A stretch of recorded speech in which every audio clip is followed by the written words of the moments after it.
Okay, so this is number 2 in my Little Kernel series of junk journals. And I don't know, I think I might have seen this on eBay because I got curious about the Little Kernels books. Someone told me there was a series of them, so I did some research. And this one I found, and I just fell in love with it and decided early on that I was going to make it about St. Bernard's and the Red Cross. So I started collecting things that I would see, and they just would sort of serendipitously show up in my inbox, in my mail. And then I did buy a lot of it on eBay. So this is one of those books that I thought I would sell, but I can't let it go yet. So I may sell it down the road, but for now, she has a home with me. So there's, like I said, there's 12 in this series, and this is number 2. So, and this is, I started putting the information about the book in the front here because I thought that might be kind of interesting to know later on. And I love these old library cards that I get out of the vintage books when I destroy them. So I made some journaling tags. I don't care too much about this. I like the look of that when it's all ratty. This is a photo I have from my collection, and I just love this little boy in his little Navy outfit. I may have to take him out and put him in my Navy book, though. I'm not sure. This is a contemporary piece of paper, but I was trying to include some spots for journaling. Here's my first St. Bernard cigarette card. And this little bit of washi tape showed up on a package I received from probably Susie or Madison. They packaged their stuff up so fun, and I save everything. So these I bought on eBay because I loved the series of Red Crosses. They came with this envelope, and so that's in there. I'm ridiculous. I save everything. It's like this little teeny bit of cloth measuring tape. Why? Well, there you go. It just seemed to fit. Another St. Bernard cigarette card. They really wanted people to smoke back then, so they actually would develop collections of cards that you got a new one with every pack of smokes that you bought. So they wanted you to smoke those ciggies. There's a local market here that runs every Saturday and Sunday in the Fremont area, and I picked up a whole bunch of these prayer cards for dirt cheap, and made a junk journal for a friend of mine who's Hawaiian descent and Catholic. So her junk journal was all Polynesian and prayer. So here's a little photo I bought on eBay. I paid way too much for it. That's probably why I can't let this journal go, because I did spend a fair bit of money. I don't know, is this? Oh, that's just a postcard. All right, I'll put that back in later. Vintage papers, my little circle photos. You know, those photos are sometimes so tiny that you just can't get anything out of them. This is, sorry, getting distracted here. This is from Woody to Vera. I talked about them in my last journal. They were such a lovely couple. She was a widow and died well into her 80s, and she lived the last few years of her life entirely alone. Now this is interesting. This came as an added gift from somebody that I bought some stuff from or did a swap with. And I was like, oh my God, this is so amazing. A cross. So I included it. And then, you know, you go through your collections and things just jump out at you. I have a ton of stamps and never noticed that before I was making this book.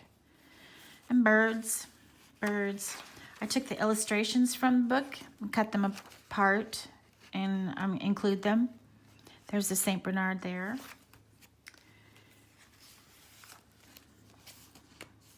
Just random things I bought. I went through this thing of buying playing cards because the art on the playing cards is actually really lovely too. And then of course I found this, which I loved. I have a red one of these too, Red Cross Benefit from 1917. The Red Cross was really huge in World War. I mean, they're very a big presence in every war, but I think people really started to pay more attention to them during World War I because that was such a horrible, horrible war. I saw a film recently with a friend of mine. It was a documentary.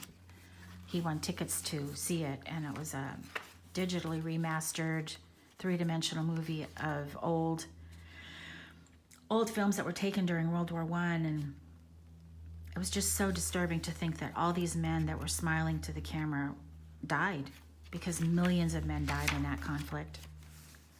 So here's another, sorry to get off on this political tangent here, but another St. Bernard.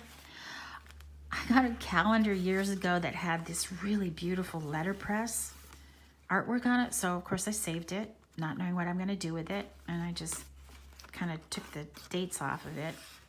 It's really pretty. So I'm pretty much saving everything. Oh, this is fun. I bought this on eBay for like under $5. And then I was trolling for more first Red Cross stuff. And somebody was trying to sell it for 125 bucks. And I was like, oh, I did a good job. And then this ribbon that I had kind of replicated the Red Cross to me. So, you know, there's a woman driving a car. Women started really getting active in all kinds of stuff around the turn of the century. This was another serendipitous acquisition that came as a gift, I think, in one of my purchases.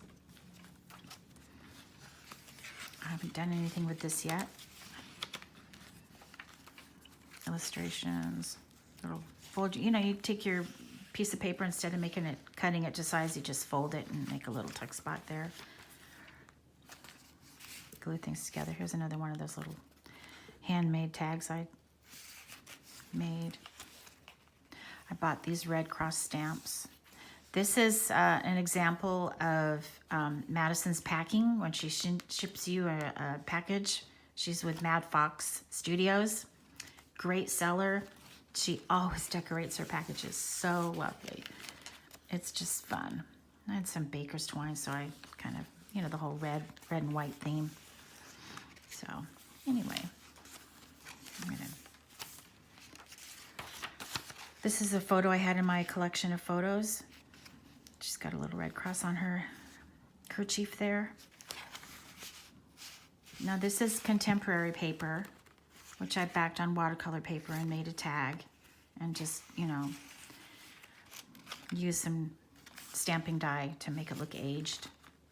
That seems to be what everybody does.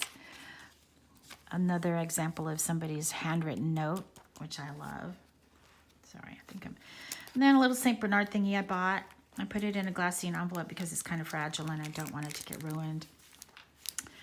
There's an ARC token I bought to go with it. Beautiful lady. She was in an album of from a Jewish family. I just think she's so pretty, from the 20s. As I have said multiple times now, I love the 20s and the 30s. Here's some more of that end paper. You know, just include a little swatch of it in your journal. It just adds some visual interest, you know. And everything doesn't have to be glued down or stuck down, you know. I think that most of I like the interactivity of the junk journals. Here's another photograph of Red Cross girls. Look at it, they're so young. They're just babies. Of course, those boys that died were babies too. Another orphan earring. Another postcard. Yeah. So generally, if I decide on a theme that I want to do for a book, I just start collecting things. The next book I'm going to show you is my railway book, but I just start collecting things. I try not to spend a lot of money because it could get really ridiculous. And, you know, I don't have a ton of money. I'm single, 60. And, you know, this is, again, examples of not quite complete. Lots of room to, I love this. Lots of room to add to it as I find more Red Cross things. Now, this right here is funny. This was just a little thing that Madison used to seal an envelope of stuff I bought from her. And I was like, oh my God, I'm going to save that washi tape and include it and put it on this onion skin paper, which I love. This crinkly stuff is so beautiful.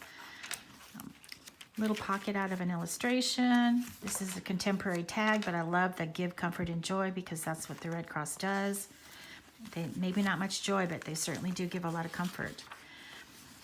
And I love these two little babies.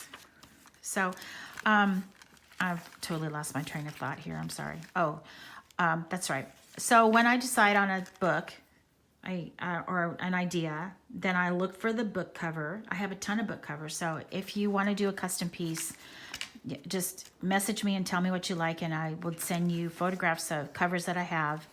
That's what I did with my 4 custom pieces that I did. I let you choose your cover, and then on the back page is the list of illustrations. Sorry, I'm jumping all over the place here, but so generally I just pick an idea. I have an idea, and I find the book cover, and then I start collecting things that I think fit with my concept, and I just go with it. So it might, if I'm doing a journal like this, it'll probably take me a while to do.